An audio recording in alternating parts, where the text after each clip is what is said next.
Hey, Prove It To Me listeners. In lieu of a traditional episode today, I wanted to take a little bit of an unscripted opportunity to talk to you about my new book. My book is called Measuring the Unmeasurable, really where this journey started. And if you've been listening to the Prove It To Me podcast for any amount of time, you know how seriously I take data management and data analysis and making sure that we are measuring the right things. So, I want to say maybe about a year ago, I put together a presentation that was just, I don't know, it was kind of throwing all these ideas together about, okay, well, if I want to teach somebody how to actually measure something, how to get into this data analysis thing and really make an impact to occupational health and safety performance, well, then maybe I can put together some sort of tool that would make that process easier. The other thing I came across is that this is something that looks different for every organization. Another thing that you probably should be taking away from this podcast is the fact that,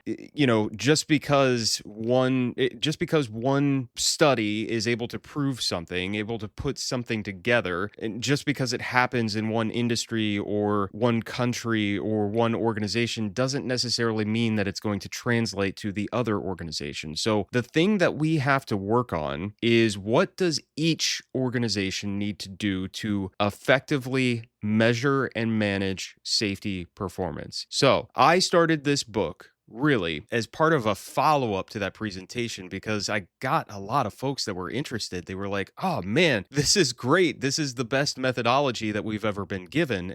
I think probably part of the problem is folks don't normally get given any kind of methodology. They get given these big, sexy ideas at conferences, and we've been through every single one of them. And it's wild because actually in the latest chapter that I'm writing for this book, I talk about this journey that we've all been on. I've observed it so many times over the years, and I know that it's a little bit hypocritical because I have no quantitative evidence of this, but this is just what I have observed. This is my story, and what's happened is we've gone through this journey of safety compliance, and when safety compliance kind of fails because we understand human behavior is inhibiting our ability to be compliant, we move to behavioral-based safety. And then when we discover that behavioral-based safety is pushing us towards operator blame, which, by the way, is just because we haven't done BBS right, we latch onto this concept called HOP, or human organizational performance, or safety differently, or safety resilience, or whatever it might be called. And then we play around with that for a little bit, and we never are able to quite operationalize it because we don't have the tools to effectively measure everything. We're just operating off of some sort of philosophy. And then we get into something called SIF because we realized while we were playing around with all that stuff, we're still having workers that are getting seriously injured or killed on the job. So really what it comes down to is, how do we take all of these big ideas that could possibly work? All of them have merit. How do we take these and actually effectively measure safety performance? How do we identify what our key performance indicators should be? And so what I've done with this book, and I'm actively writing it right now, and what I'm doing is I'm publishing it on Substack as I go. It's called Measuring the Unmeasurable. I have developed a 9-step methodology to measuring what matters and making the abstract concepts actionable. And my hope is that this is something for the practitioner. It's not for the academics in the ivory tower. It's not for the folks with their heads in the clouds of academia like myself. It is for the boots on the ground grinder doing the safety work every single day. The folks that are actively managing a program in an organization, trying to put those things together and measure the right things and operationalize the things that we have been striving for so long. So what I'd like you to do, if you are so interested, is check out the book. It's on Substack. It's drmattlaw.substack.com. That's drmattlaw, mattlaw.substack.com. If you go and check it out and subscribe right now, you can subscribe for free and get all of the initial part of the book as I publish it. Right now, I am currently writing chapter 3. I've already got the introduction, chapter 1, and chapter 2. Oh, no, sorry. Chapter 2 is not posted, on Substack yet. It is coming out next month. But if you want to be the first to see chapter 2, you got to subscribe to Substack. So that's it. Yeah, that's Measuring the Unmeasurable. I wanted to take a quick moment and talk to you about it because I'm sure that anybody who's an active listener of the Prove It To Me podcast is probably interested in the research, the science behind safety, and how to make all of these things actionable within an organization. So this is my opportunity to teach you exactly how to do that. We're going a lot deeper than we usually do on this podcast, so I hope that you find some enjoyment in that. Also, if you subscribe on Substack, I want to tell you a few things that are happening with that. So I'm on a 4-week cycle. My goal is to write 1 chapter a month, and right now I'm keeping pace with that pretty well.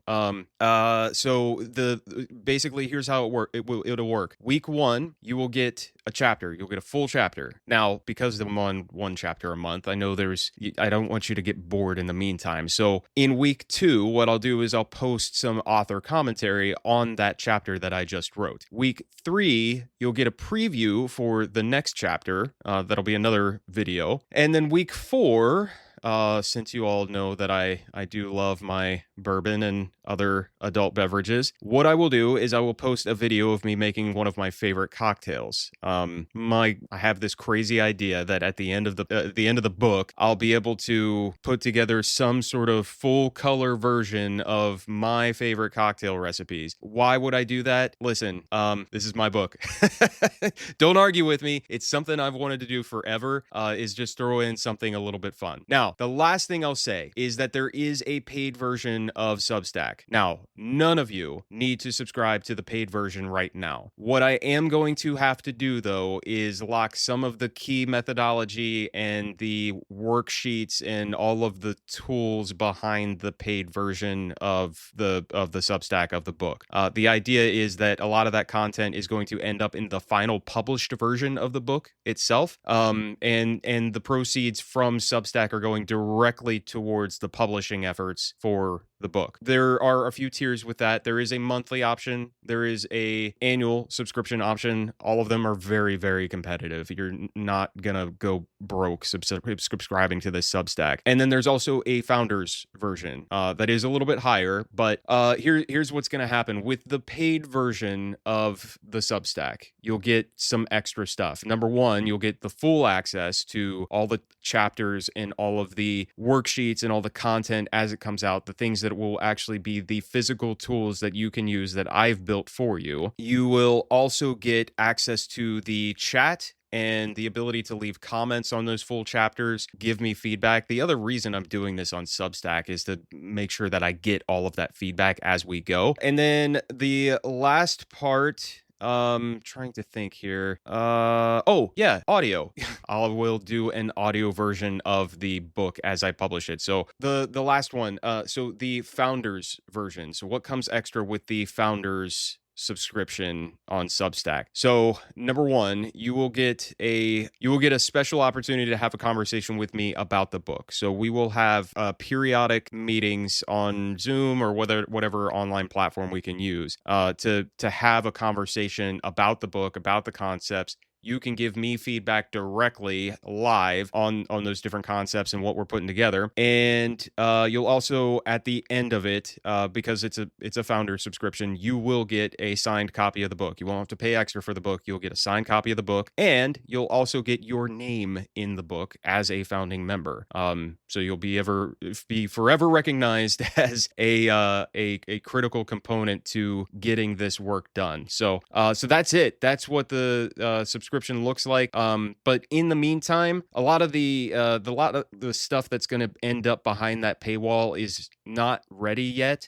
So for now, just subscribe for free. I think all you have to do is put your email address in there. And I'm not going to bother you a whole lot, really. You're going to get an email once a week about whatever I'm posting that week. Maybe a couple things here and there in between, but I'm not going to spam you. I'm just there to make sure you get this content. So that's it. That is Measuring the Unmeasurable. It is on Substack, drmattlaw.substack.com. Hope that you all subscribe. Hope to see you all in the comments, leaving feedback on those chapters as I publish them. And of course, stay tuned for the next episode of Prove It To Me. I believe that the next one is going to have a special guest. So that's going to be exciting because you won't have to listen to just me for a whole episode. That should be posted next week. I know the interview is next week. I'm going to have to turn it around pretty quickly. I think I'll have time to do that.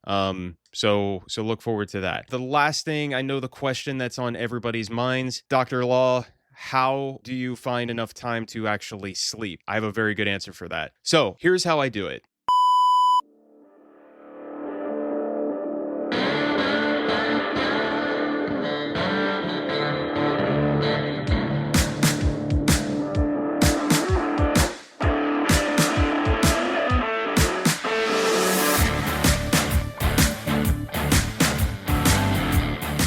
Prove It To Me is produced by me, Matt Law. Original music by Wes London. You can find this podcast on Podbean, Apple Podcasts, Spotify, YouTube, Amazon Music, and iHeartRadio. Like what you've heard so far? Please like, subscribe, and follow wherever you get your podcasts. And leave a 5-star review on Apple Podcasts. Got questions about what we talked about or research that you want to share? Send an email to contact@proveitpod.com. The views and opinions expressed in this podcast are those of the host and its guests and do not necessarily represent the official position, opinion, or strategies of their employers or companies. Examples of research and data analysis discussed within this podcast are only examples. They should not be utilized in the real world as the only solution available, as they are based on very limited, often single use case, and sometimes dated information. Assumptions made within this discussion about research and data analyses are not necessarily representative of the position of the host, the guests, or their employers or companies. No part of this podcast may be reproduced, stored in a retrieval system, or transmitted in any form or by any means, mechanical, electronic, recording, or otherwise, without prior written permission of the creator of the podcast. The presentation of the content by the guests does not necessarily constitute an active endorsement of the content by the host.